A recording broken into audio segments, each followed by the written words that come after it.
Are you looking for Fruity Bullet reviews?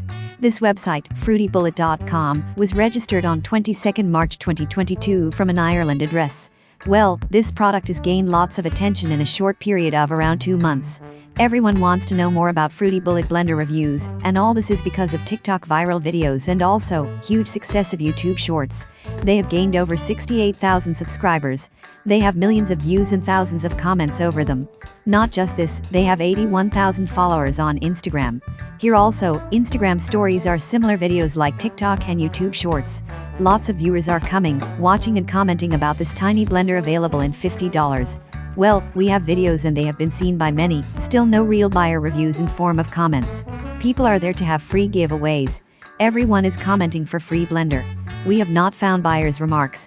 However, this level of viewer engagement on TikTok, Instagram and YouTube does not indicate any scam. But every viral thing is not trustworthy. We are not counting it as a scam website, fruitybullet.com. But we would love to hear from you. If you have purchased this product, please comment now about your real-time experience. It will help others. Please comment.